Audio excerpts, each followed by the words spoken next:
시험관을 하다 보면은 자연스럽게 체중이 증가하시는 분들이 많은데요. 보통 시험관 1년 정도 했다 하면 한 10kg 늘었다 하시는 분들이 한 최소 반은 되는 것 같아요. 시험관을 한번 할 때마다 한 2에서 2.5kg 정도씩 체중이 쌓이고 하면서 체중이 굉장히 늘어있는 그런 경우들이 많은데요.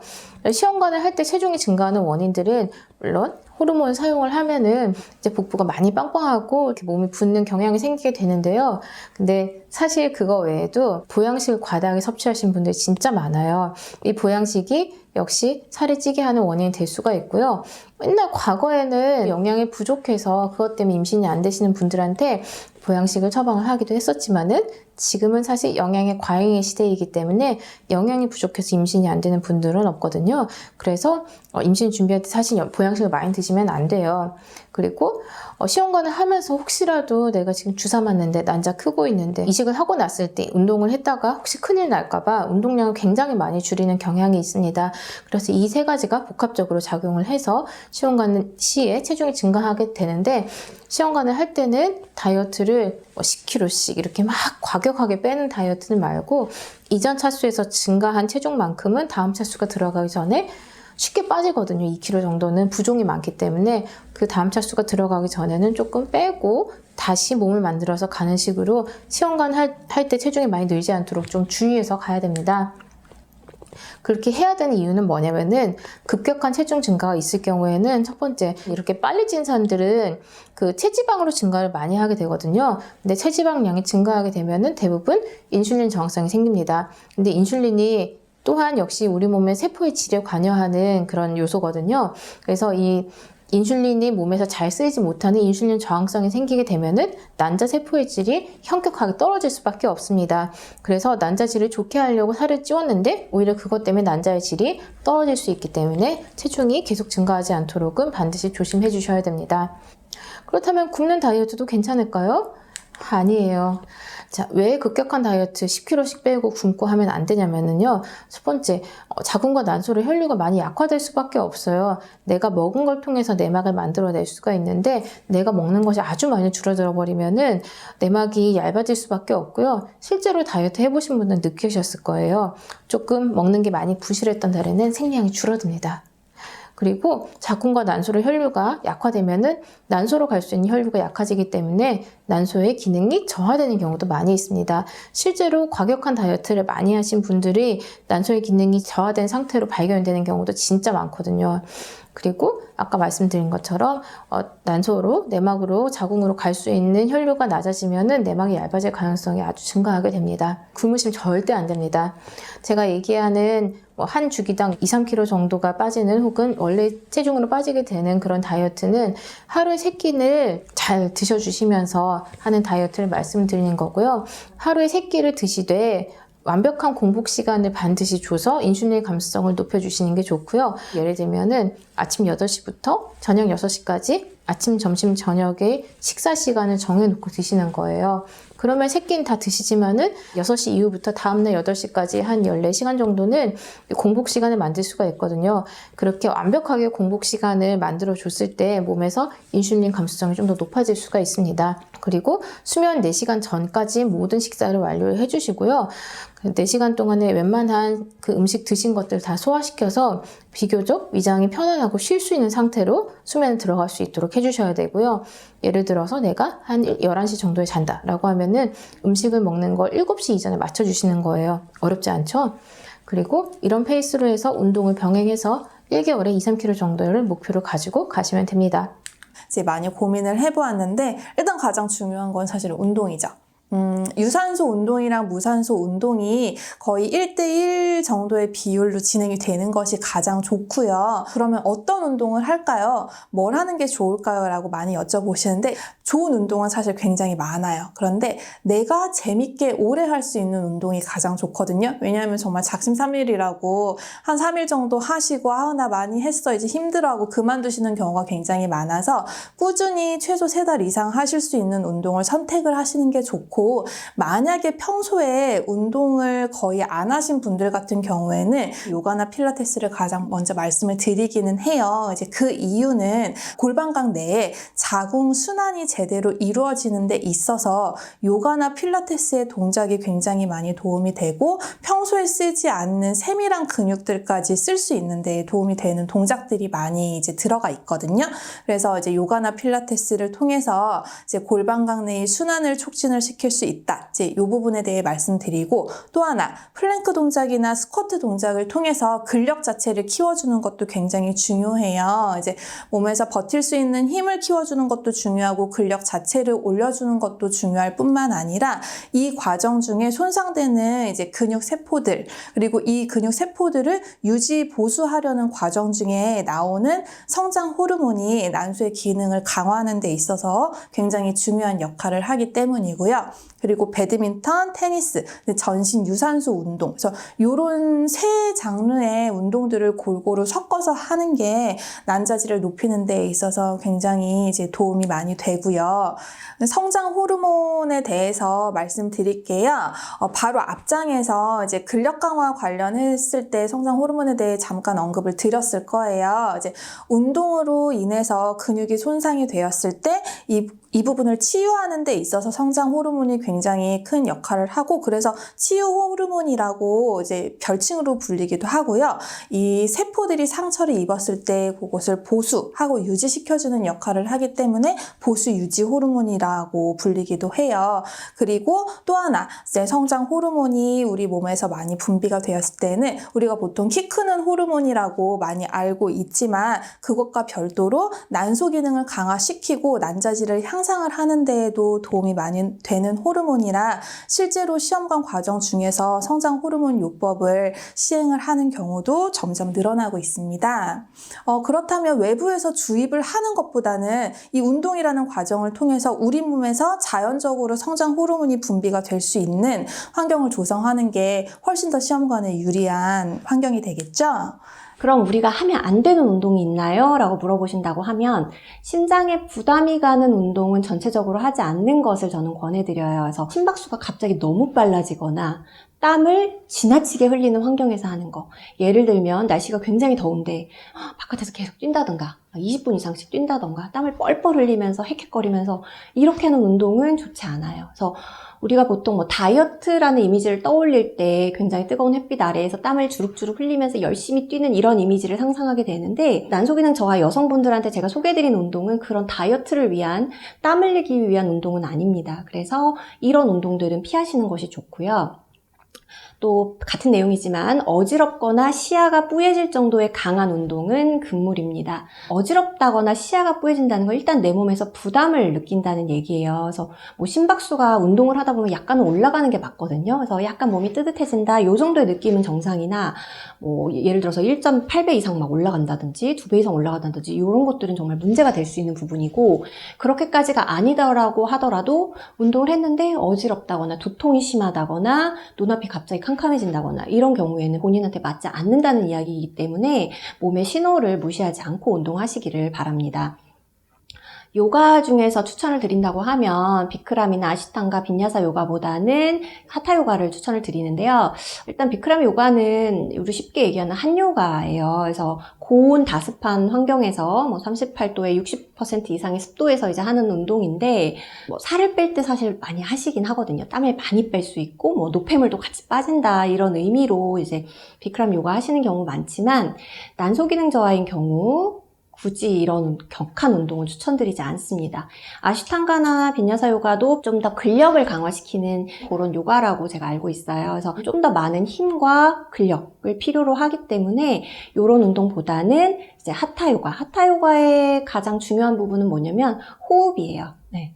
호흡을 충분히 하는 거, 앉아서 정좌하고 호흡 깊게 하고 편안하게 명상하고 이런 식으로 이미지를 조금 하시면 좋을 것 같아요. 그래서 요가는 사실 제가 이 부분에 대해서 전문가는 아니지만 조금 더 인식하기 쉽도록 말씀드리기 위해서 이제 간단하게 표현 드린 거고요. 이 부분도 하나하나 들어가기 시작하면 또 난임에 맞는 그런 동작들은 또 다 다르게 있을 수 있습니다. 또한 장거리 달리기보다는 조깅이나 등산, 일리프티컬, 스피닝 이런 것들이 이제 좋은데요. 그래서 조깅이나 등산은 이제 유산소 운동으로서 좋은 운동이죠. 그리고 일리프티컬은 뭐냐면 우리 그 헬스장 가면 이렇게 스태퍼 있잖아요. 이렇게 잡고 왔다 갔다 하는 거. 그거 얘기하는 거거든요. 그래서 막 무리하게 뛰고 이런 게 아니라 발을 디디면서 팔과 같이 움직이는 유산소 운동이 될 수 있는 거죠. 이런 부분들 도움이 되시고 요즘 스피닝도 정말 많이 하시거든요. 저희 지금 환자분들 중에서도 스피닝 하신 분들 굉장히 많으신데 스피닝도 좋은 운동이에요. 그래서 너무 격하지 않게 막 땀을 지나치게 많이 흘리거나 하고 나면 지쳐서 아무것도 못하겠어요. 이런 정도가 아니라면 괜찮은 운동으로 추천드리고 장거리 달리기는 이제 여기서 말하는 장거리 달리기는 이제 뭐 마라톤 이런 것들이에요. 그래서 너무 격한 운동, 지속적으로 오랜 기간 동안 몸을 너무 단련시키는 그런 운동들은 피하시는 것이 좋습니다.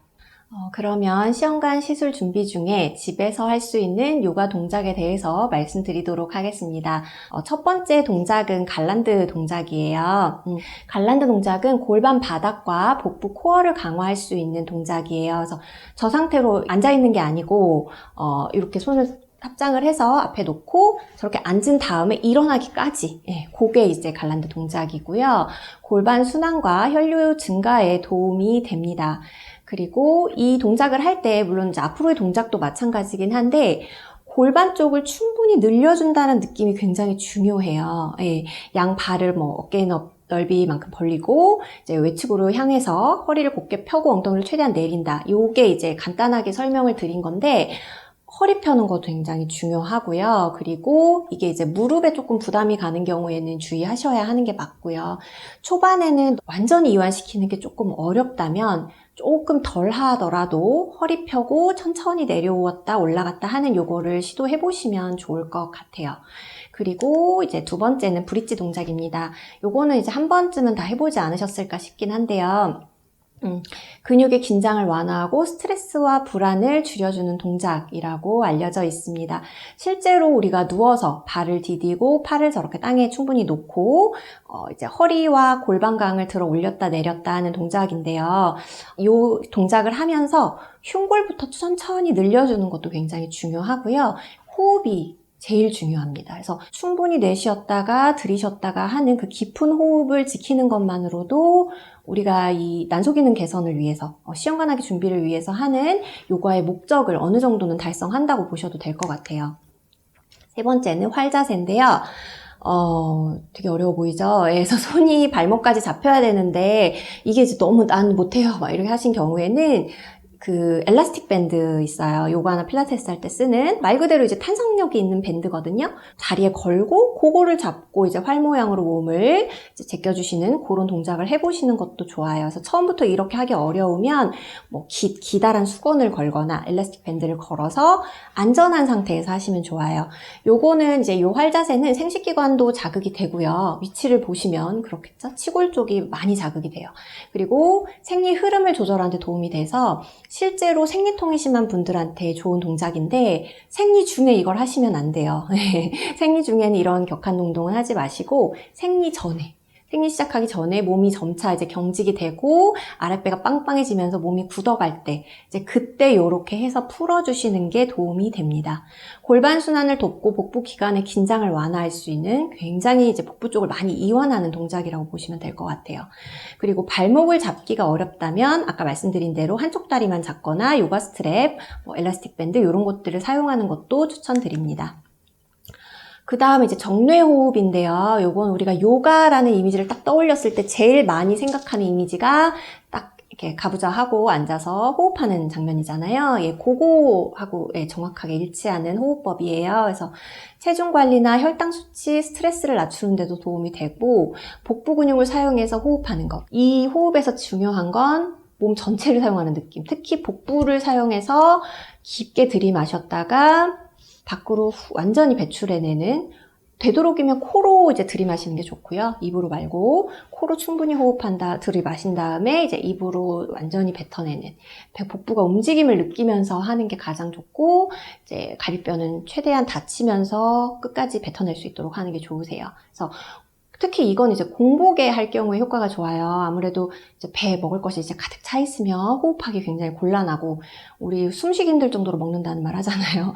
너무 많이 먹는 경우에는 호흡하는 것 자체가 어려운 일이 될 수 있기 때문에 최대한 공복에 이제 이완시키면서 호흡법을 진행해 주시는 것이 좋습니다. 그 외에도 이제 고양이 자세, 저것도 이제 한 번 정도는 해보지 않으셨을까 싶어요. 그래서 손하고 다리를 땅에다 붙이고 이제 척추와 골반의 그 모양새를 이용해서 만드는 건데, 활처럼 굴릴 때는 충분히 뱉어주시고, 그 다음에 반대로 아치로 완전히 골반을 뒤로 이완하거나 이제 등 쪽을 아래쪽으로 내리는 자세를 할 때는 흡입할 수 있도록, 특히 이것도 이제 호흡이 제일 중요한 거죠, 어떻게 보면. 그래서 호흡을 항상 명심하면서 천천히 진행하시면 될 것 같고요. 나비 자세는 발바닥을 양쪽을 붙이고 마른 목골로 다리를 만들어주는 게 이제 핵심이에요. 그 상태로 앉는 게 아니라 뒤로 누워서 등까지 땅에 닿게 하고 팔을 하늘로 벌려서 그 상태에서 깊은 호흡을 하는 것을 말합니다. 그냥 이제 그림만 보셔도 완전 이제 몸이 이완된 상태라는 걸 느껴지실 수 있으시죠? 골반을 이완하는 자세를 하는 거예요, 쉽게 얘기하면. 실제로 이 나비 자세는 갱년기 여성한테도 굉장히 좋은 자세라고 해요. 아무래도 이제 뭐 자율신경계 항진도 있고 스트레스도 많다 보니까 그런 경우에 심신의 안정을 위해서 모두 도움이 되는 자세라고 합니다. 그리고 제가 나비 자세를 해보니까 천장관절 쪽에 굉장히 압박이 크더라고요. 그래서 그 천장관절 이완할 때도 도움이 많이 되는 자세여서 특히나 난소와 자궁이 우리 천장관절 안쪽, 골반강 안쪽에 위치하고 있기 때문에 그 부분에 충분히 혈행을 가게 하는 데 도움이 됩니다. 그리고 이제 머리 무릎 자세. 요거는 다리를 한쪽은 접고 한쪽은 쫙 핀 다음에 발바닥은 앞을 보고 발끝은 하늘을 보게 해서 몸을 활처럼 기울여서 한쪽 발로 이제 몰아서 가는 그런 자세라고 볼 수가 있는데요. 모든 게 다 함축된 자세라고 해요. 그만큼 척추의 움직임, 그 다음에 이제 갈비뼈의 움직임도 같이 병행할 수 있고, 그러면서 이제 골반강도 충분히 열어줄 수 있고, 이것도 마찬가지로 호흡을 하면서 진행하는 게 매우 중요합니다. 여러 가지 동작들을 간단하게 말씀을 드렸는데 과격하지 않아야 한다는 거. 아까도 제가 말씀드렸지만 호흡이 중요하고 천천히 하루에 몇 분이라도 짧게 하시는 게 중요하지, 이거를 막 시간에 쫓겨서 빨리빨리 진행한다고 더 많은 횟수를 한다고 난소에 도움이 되는 건 아니에요. 과격하지 않고 골반강에 무리 없이 천천히 열어주고 순환에 도움을 주는 동작을 하는 게 좋고요. 그리고 저녁 식사 전에 30분 정도. 우리 밥 먹고 저녁 때 이제 저녁 식사하고 운동하시는 분들 많으신데 모두가 그런 건 아닌데 민감하신 분들은 잠을 깨는 경우들이 있어요. 운동을 하고 나면 이제 엔돌핀이 막 생성이 되거든요. 이러면 사실 잠들기가 더 어려울 수 있고 그래서 더 늦게 주무시는 경우가 있거든요. 그래서 오히려 3시에서 6시 사이 3, 4시쯤에 제일 좋고, 만약에 이제 일을 하시는 분들이라고 하면 어쩔 수 없이 저녁에 하셔야 되는데 운동량을 너무 많지 않게 몸이 과기능하지 않도록 할 수 있도록 하는 게 가장 좋습니다. 그리고 한 동작을 20분 동안 해야겠어 이렇게 하지 마시고 5분 정도 반복을 해서 6개 정도의 다양한 동작을 천천히 시도한다. 이건 이제 제가 제시하는 주간 운동 스케줄 예시인데요. 앞에서 말씀드렸던 6가지 동작을 가지고 이제 월화수목금 짜봤어요. 그래서 토요일, 일요일은 이거 하셔도 되고 뭐 남편분과 산책 나가시거나 편안한 운동을 하시면 좋을 것 같고요.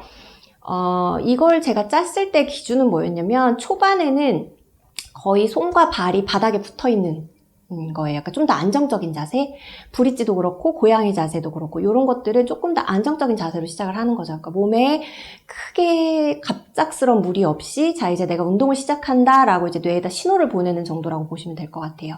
그러다가 이제 중반으로 가면 뭐 머리 무릎 자세, 활 자세, 뭐 갈랜드도 그렇고 이런 것들이 이제 어떻게 보면 약간 전신 운동이 되는 거거든요. 조금 더 격화해지는 거죠. 앞에 브릿지나 고양이보다는. 그래서 약간 그렇게 가다가 이제 마지막 6번째는 나비 자세 호흡이나 보너스 호흡, 정례 호흡으로 깊게 들이마시고 충분히 내쉬는 호흡으로 마무리하는. 그래서 사실 호흡으로 시작해서 호흡으로 끝나는 운동인데 이렇게 해서 운동해서 뭐 될까요? 이렇게 물어보실 수 있지만 아까도 말씀드렸다시피 과격한 운동을 계속하는 게 난소 기능에 도움이 되는 게 아니고 꾸준히 하는 거, 그리고 충분히 특히 골반을 열어주는 운동. 골반을 닫아주는 건 안 해도 되나요? 이렇게 물어보실 수 있어요. 근데 우리가 현대사회에서 여성분들이 일을 하거나 뭐 집안일도 그렇고 워킹어먼들도 그렇고 거의 앉아서 일을 많이 하죠. 하루 종일 우리 골반이 약간 찌부 상태로 있다고 보시면 될 것 같아요. 계속 눌려져 있는, 그리고 경직도가 굉장히 높아요. 그런 상태에서는 열어주는 운동이 조금 더 도움이 되고, 여기서 이제 플러스 한다면 케겔 운동을 같이 해주시는 것도 도움이 됩니다. 그래서 열어주는 운동 위주로 저는 짜드렸고, 케겔 운동까지 하면 제일 좋다, 이렇게 생각하시면 될 것 같아요. 강의가 좋았다면 구독과 좋아요 눌러주세요.